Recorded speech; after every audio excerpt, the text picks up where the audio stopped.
Assalamualaikum warahmatullahi wabarakatuh. Salam sejahtera, Om Swastiastu, Namo Buddhaya, salam kebajikan. Pembelajar hebat, terima kasih telah menjadi penonton setia channel ini. Selamat datang kembali di channel Public Speaking, Motivasi, Self-Development, dan Leadership kebanggaan kita semua. Apa kabar hari ini? Semoga selalu dalam keadaan baik. Topik kita kali ini sangat menarik karena merupakan salah satu cara untuk meningkatkan mindset dan kualitas hidup Anda secara signifikan. Tapi sebelum saya mulai sharing, silahkan untuk like, subscribe, dan aktifkan loncengnya sebagai bentuk dukungan Anda untuk bertumbuhnya channel ini. Terima kasih.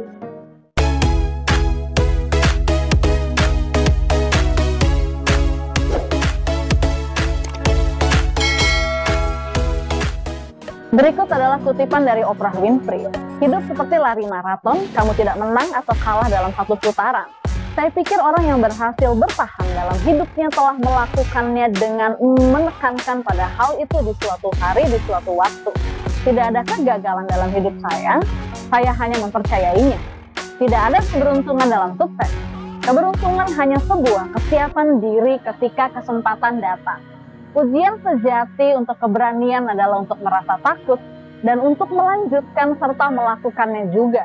Untuk menjadi takut dan merasakan lutut bergetar, tetapi juga terus berjalan menuju ke arah sana apapun yang terjadi. Pada video kali ini, saya akan mengajak pembelajar hebat semua untuk belajar dari kisah sukses Oprah Winfrey. Oprah Winfrey adalah korban pemerkosaan, korban pelecehan seksual, hamil dan melahirkan bayi di usia 14 tahun, lalu menjadi pecandu narkoba, anak jalanan, remaja depresi berat yang bermasalah secara akademik dan non-akademik. Saat dewasa dia menjadi pemilik Harpo Production, pemilik The Oprah Winfrey Network, penerima penghargaan Academy Award dan Golden Globe berkali-kali, masuk dalam jajaran wanita kaya di Amerika. Pesohor media yang tidak muda lagi itu menjadi wanita kulit hitam pertama yang memenangkan piala Cecil B. DeMille di ajang penghargaan The Golden Globe untuk kategori pencapaian terbaik sepanjang masa atau Lifetime Achievement. Dari kisah di atas, kita dapat menyimpulkan bahwa pertarungan antara emosi menyenangkan dan tidak menyenangkanlah yang akan menentukan kamu gagal atau sukses. Smart emotion atau emosi cerdas akan mensukseskan hidup kamu, sementara dumb emotion atau emosi bodoh akan mengantarkan kamu ke dalam kegagalan. Dalam setiap peristiwa tidak menyenangkan yang kamu alami, selalu ada pilihan emotional state, apakah memilih menjadi tipe reaktif atau emosi bodoh, atau memilih menjadi proaktif emosi cerdas. Yuk kita simak bersama kisah Oprah Winfrey, lalu ketik di kolom komentar hikmah apa yang berhasil kamu petik. Oprah Winfrey, seorang wanita kaya di Amerika Serikat, merupakan inovator media massa, terkenal sebagai pemandu talk show yang sukses, berhasil memiliki acara talk show sendiri di Oprah Winfrey Show. Ia juga seorang penulis yang bukunya pernah menjadi buku terlaris versi American Bookseller Association. Ia pendiri Harpo Production yang memproduksi film, salah satunya dia bintangi sendiri. Harpo Production juga telah memproduksi acara-acara televisi yang sukses. Oprah mendirikan yayasan untuk membantu keluarga kurang mampu agar bisa berusaha kembali serta membuka klub buku yang berpengaruh di dunia.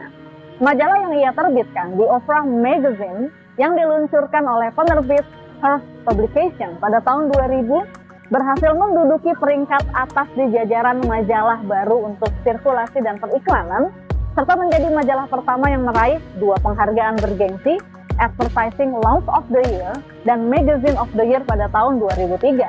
Oprah Winfrey menjadi wanita kulit hitam pertama yang masuk dalam jajaran wanita miliarder. Bahkan ia merupakan salah satu wanita berpengaruh di Amerika Serikat. Semua kesuksesan yang diraih oleh Oprah saat ini berhasil menutup semua kekelaman yang pernah terjadi di masa lalunya.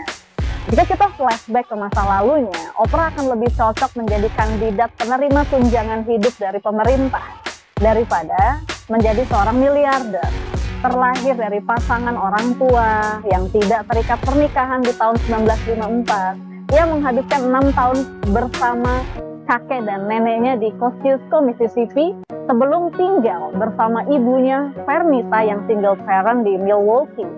Kehidupan masa kecil seorang Oprah Winfrey sangatlah miskin, bahkan banyak baju yang dia gunakan terbuat dari karung kentang. Kondisi keluarganya menyebabkan ia banyak menerima bully dari orang-orang sekitarnya. Walaupun begitu, prestasi Oprah di sekolah cukup baik, bahkan ia sudah bisa membaca di usia 3 tahun. Sekalipun ia anak yang cukup baik secara akademik, namun perkembangan mentalnya tidak stabil. Pada usia 9 tahun, Oprah diperkosa oleh sepupunya sendiri yang berusia lebih tua darinya.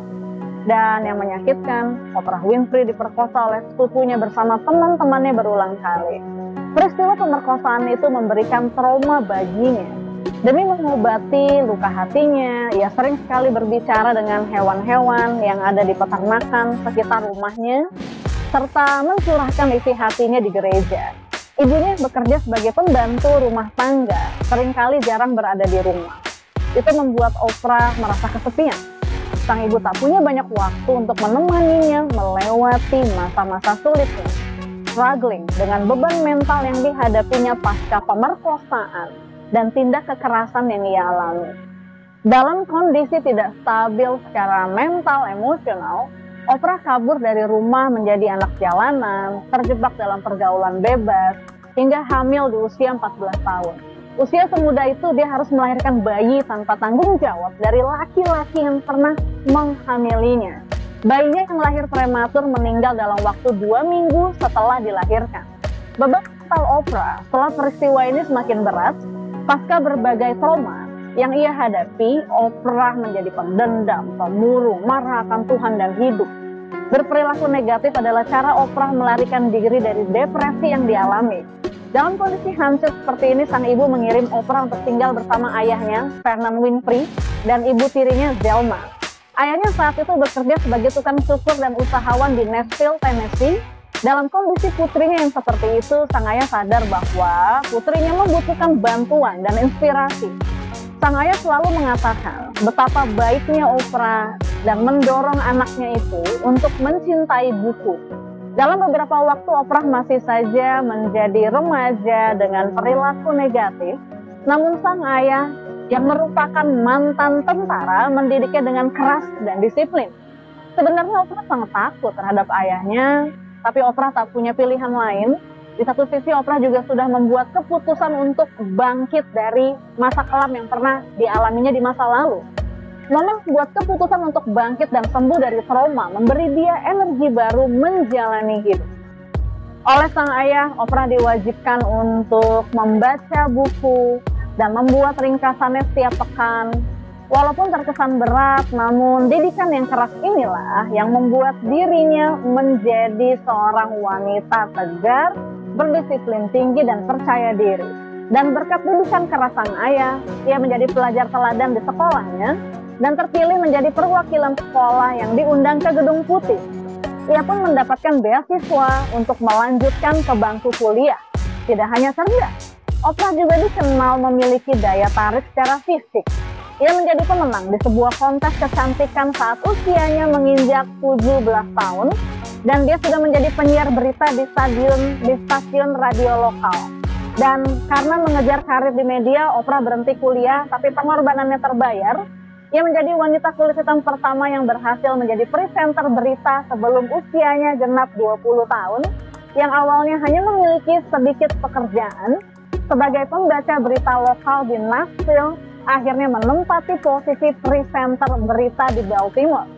Tapi ada kejadian baru lagi nih. Dia dipercayai mempermalukan secara seksual saat bekerja di Baltimore dan kemudian dipecat setelah 8 bulan bekerja. Baru juga berusaha bangkit, udah dijatuhkan lagi. Luka belum sembuh, disiram air garam lagi. Perih banget rasanya. Pada kejadian ini, Oprah Winfrey berusaha menenangkan diri, memilih menjadi proaktif, menggunakan kecerdasan emosinya untuk menghadapi guncangan hidup yang terjadi. Usahanya mengontrol diri berbuah manis. Dia mendapat pekerjaan sebagai pembawa acara The Morning Talk Show AM Chicago. Oprah berhasil menjadikan talk show itu nomor 1 di wilayah tersebut hanya dalam waktu beberapa bulan saja. Tahun kemudian, pada tahun 1986, program tersebut diberi nama The Oprah Winfrey Show yang berhasil menjadi talk show dengan rating tertinggi sepanjang sejarah pertelevisian. Kesuksesan itu membuka jalan bagi Oprah dan membuatnya mendapat upah jutaan dolar pertamanya. Namun hal tersebut hanyalah awal dari sebuah karir yang lebih luas dan menguntungkan.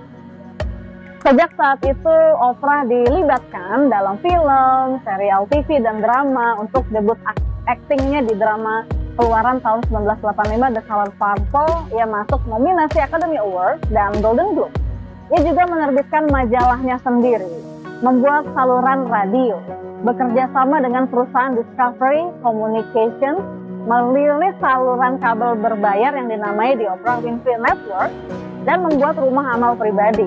Saat ini ia diperkirakan memiliki kekayaan bersih senilai lebih dari 2,8 miliar dolar dan dia tidak menunjukkan tanda-tanda kebangkrutan. Latar belakang kehidupan yang miskin, rawan kejahatan dan diskriminatif membuat dirinya ingin membantu sesama. Acara talk show-nya diisi dengan nilai kemanusiaan, pendidikan, dan moral. Melalui acara talk show-nya, Oprah ingin mewujudkan impiannya, membantu orang-orang yang tertindas. Oprah dikenal sebagai salah satu artis Hollywood yang punya hati mulia. Tercatat ia sudah menyumbang berbagai yayasan, rumah sakit, sekolah, lembaga riset, penderita AIDS. Ia dan pemirsa acaranya juga mendirikan sekolah khusus untuk anak-anak perempuan di Henley-on-Klip, Afrika Selatan. Bahkan di tahun 2018, nama Oprah Winfrey masih jadi perbincangan hangat setelah sukses berpidato di acara penghargaan The Golden Globe. Sosoknya dinilai ideal untuk maju sebagai kandidat presiden Amerika Serikat di tahun 2020. Pesohor media yang tidak muda lagi itu menjadi wanita kulit hitam pertama yang memenangkan piala Cecil B. DeMille di ajang penghargaan The Golden Globe untuk kategori pencapaian terbaik sepanjang masa atau Lifetime Achievement. Dalam pidato penerimaannya, Winfrey mengisahkan kehidupan pribadi dan karirnya dan menyarankan industri media agar membuat perkembangan. Sebuah kisah yang sangat spektakuler dan mengagumkan. Oprah telah menunjukkan kepada kita betapa pentingnya memiliki emosi cerdas dalam hidup, melalui berdamai dengan masa lalu yang kelam, melepaskan dendam dan amarah pada masa lalu, bangkit, memaafkan, mendekatkan diri pada orang-orang positif yang mampu menguatkan, mau mendengar, mau berpikiran terbuka, serta menerima diri diintervensi orang lain yang memberi dampak positif pada perbaikan hidup di masa depan. Bayangkan, seandainya Oprah memutuskan untuk terpuruk seumur hidup setelah serangkaian kejadian pelecehan seksual, pemerkosaan, kekerasan, dan kemiskinan yang ia miliki di masa lalu, apa yang akan terjadi dengan hidupnya? Akankah dia sesukses ini? Empati saya untuk semua sahabat yang pernah mengalami pelecehan seksual, pemerkosaan, tindak kekerasan, kemiskinan, kegagalan, keterpurukan dalam hidup. Apapun peristiwa dan kondisi yang kamu alami, saya mengerti perasaan kamu. Seringkali sejarah kelam masa lalu menjadi penghalang bagi sikap mental diri untuk melanjutkan hidup. Amarah dan dendam menjadi emosi negatif yang merusak fisik dan mental. Sekeras apapun usaha untuk menghapus sejarah kelam yang pernah tertulis di buku kehidupan, hasilnya tidak pernah sempurna. Semakin membuat frustasi dan merusak lembaran-lembaran yang telah tertulis. Saran saya baiknya mungkin berikan saja pembatas dan mulai menulis pada lembaran yang baru. Fokus pada masa depan adalah cara berdamai dengan masa lalu, karena tak selamanya kita hidup dalam kenangan.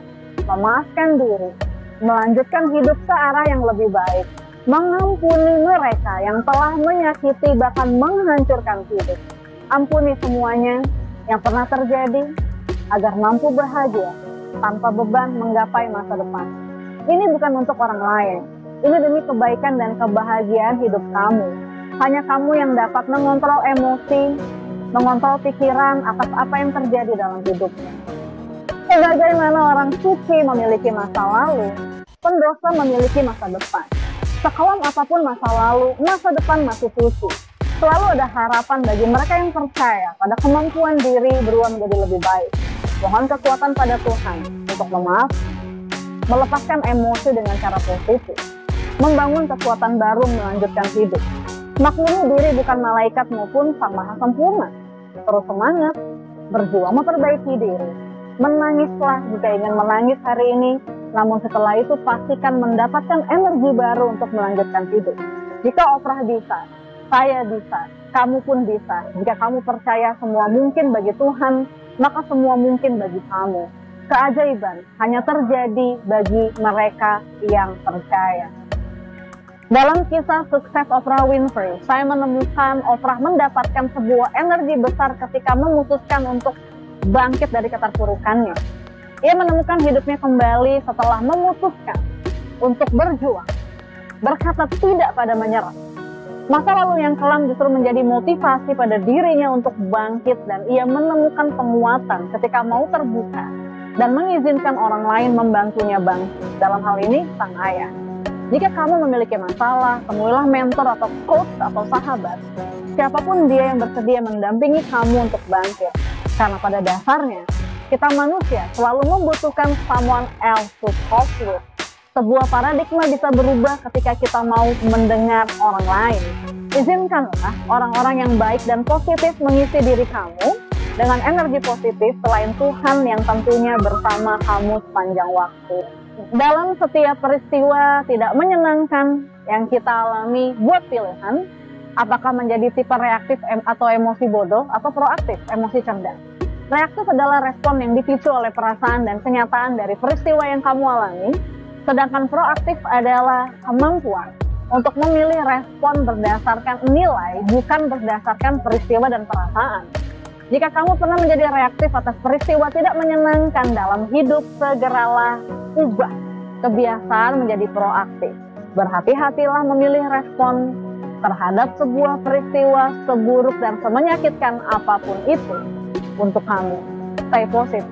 Pembelajar hebat, mari katakan, sayalah pencipta suasana dan isi interaksi saya dengan orang lain. Sayalah pencipta kebahagiaan hidup saya. Saya memaafkan, bukan untuk mereka, tapi demi diri sendiri, agar sembuh, move on, dan mampu menggapai masa depan dengan hati yang ikhlas. Pembelajar hebat, demikianlah sesi sharing kali ini. Pada video selanjutnya saya masih akan berbagi seputar topik public speaking, motivasi, self-development, dan leadership. Pastikan Anda sudah mengaktifkan loncengnya agar mendapat notifikasi tentang konten terbaru saya. Yang baru hadir hari ini, baru kenalan dengan Coach Prim, silakan untuk subscribe, like, dan share video ini sebanyak-banyaknya agar manfaatnya menjangkau lebih banyak orang. Saya Primi Putri Suryatmaja pamit undur diri. Sampai jumpa pada video selanjutnya. Terus semangat meningkatkan diri menjadi versi terbaik dirimu.